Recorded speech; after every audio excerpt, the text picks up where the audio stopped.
how to create assignments, how to ask questions, and how to organize them with topics. On this browser, we're going to be talking as a teacher, so you're going to see everything from the perspective of a teacher. And on the right side, we're going to talk about as a student, how will your students see the material you're posting. So first things first, we have two classes that you created. As a student, they're only going to see one or the other, but I joined both so you can see a few things I'm going to show today. So today as a teacher, let's go to period 1. And oh yeah, we'll talk about this in another video, but you are ready to be sharing assignments with the class. If we go to classwork, you can choose where it says create, and you can create your first assignment. So today we're going to focus on assignment and on question. So, and a little bit about topics. So let's say we want to start with a little assignment. When you click on assignment, it's gonna give you a little tutorial. Again, you can add or create materials. Got it. And let's call this title, let's call it a journal. Journal number 1. And you want to say what are the instructions if you wanted to. You could say write 4 sentences on how was your weekend. There it is. And if you want students to do this on a Google document, you can actually create a Google Doc. There it is. And you're creating it. Google's going to create it for you. And this is going to be the Google document that's going to be given to everybody. So let's say if you want to type directions on this Google document. Tell me how was your weekend in 4 or more sentences. This is what your students are going to see in this assignment. And let's make it bigger. There it is. And they're going to go here. And you want them to type in font 12 and Times New Roman. So we can choose everything for Times New Roman. There it is. Okay, so not bold. So when they type, it's going to look like that. Cool. And we're going to call this journal number 1.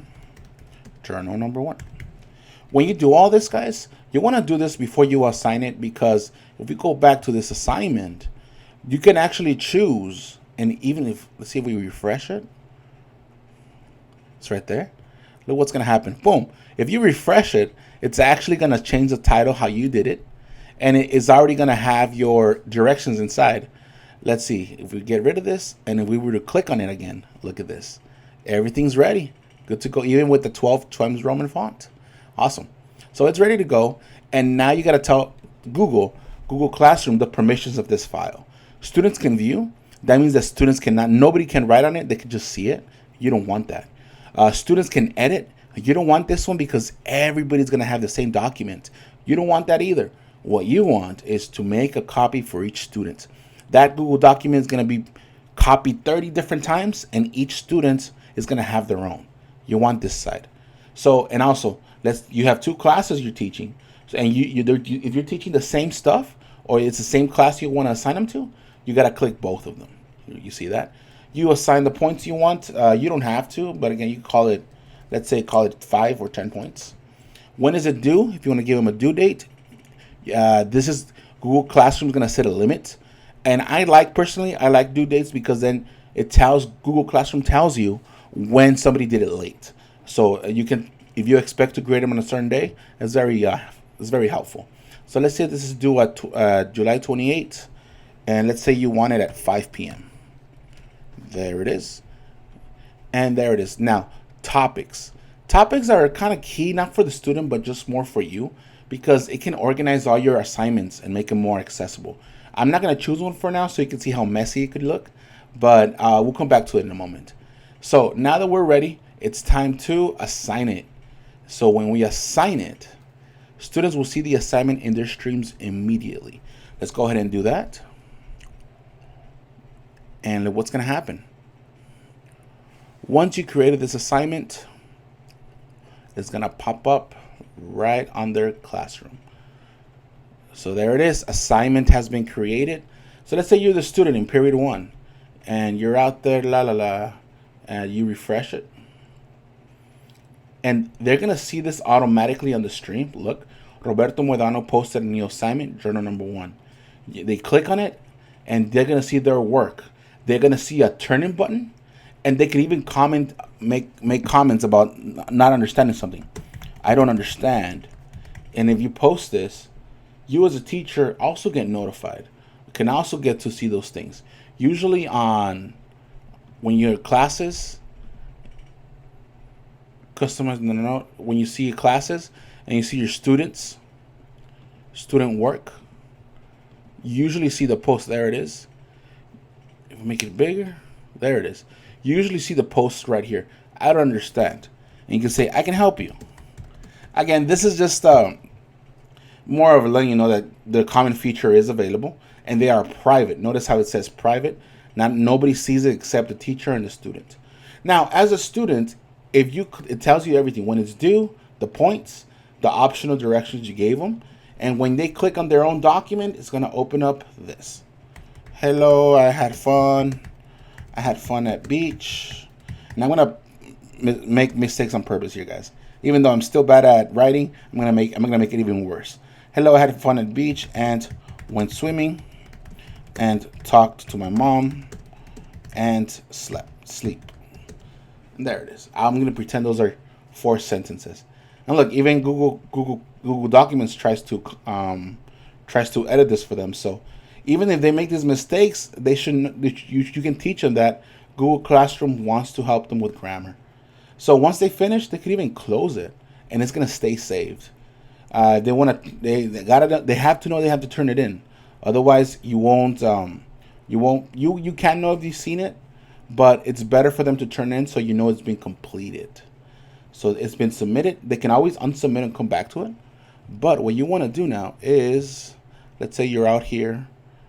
Now it's time to grade, and now you're able to see. Refresh it. You're going to see people who turned it in. And for those that don't turn it in, you're going to see the assigned for those that didn't turn it in. So you see how it's turning in green? And we're going to come back to this later on how to grade it. But now you know how to assign it. And it's the same thing because you assign it to multiple classes. Period 2 will also get the same thing, exact copy, because you chose both classes. And that's basically that for creating assignments. If you want to create something simpler, let's say you wanted to do the same thing, but not as complicated as a Google document. Maybe you just wanted to ask a question. Well, you go to classwork again, you go to create question. You could also do this for the simpler questions. What is 2 plus 2 equal to? And in the instructions, you could say provide answer and explain in 2 to 3 sentences. You see, you can also do it as well. And you can choose for a quick question, you can do a short answer, or you can even do multiple choices. And you can fill up the choices here. And let's see, multiple choice, But since you wanted to explain, we'll go with short. Again, you can make it 5 points. You want to assign it to both. Make it 5 points. When is it due? It's due today during class. So I will say July 28th at 9:30 a.m. There it is. Now, here's another thing about questions. Questions, you can have students can reply to each other in case you want them to build ideas off each other, and students can edit their answer. Personally, I don't allow them to edit their answer because I want to use the raw data for formative assessments. But I do let them to reply to each other because they can build ideas from their groups. So with that in mind, you can go ahead and ask the question. And again, this is more of it's not as complicated as an assignment. It's just for quick data if you want to collect it. And once it's been created, when you go to a class, let's refresh. When you go to a class, you see the following. You see the question. What is 2 plus 2? And here's where you type the answer. You see there's no Google document here, and you turn it in. So it's a lot faster if you want to just ask something very quickly. And you're able to see this. You see this person turned it in, and you can reply right off the bat. And that's how to create a question. And the last thing we're going to talk about today are topics. So let's talk about as a teacher. You just created 2 assignments. And you're going to notice anything you create, whether they're assignments, questions, materials, anything you create is just going to be created a big old list. that's going to get cluttered very, very quickly.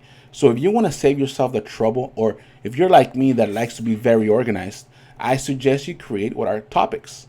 So right now what I just did, I'm going to go to these three dots, click on edit, and on the topic, since this was a quick question, I'm going to create a topic. I'm going to call it questions. You see, and when I save it, look what's going to happen. It's going to create a little divider for questions. So any assignment or question I ask and I link it to that topic, it's going to be here in chronological order. Same thing for journals. Maybe I don't want to call them assignments. Maybe I want to call this topic journals, because I'm going to do a journal every week. So I could call this journals. So every journal I create, put that topic, and the journals will show up in chronological order. And there's even, the more topics you create, the more in this outline you're going to see. And when you click on either one, it's just going to take you to all of those in that content. So it's very easy to use, very simple, and it can help you save some trouble or save some time in the long run.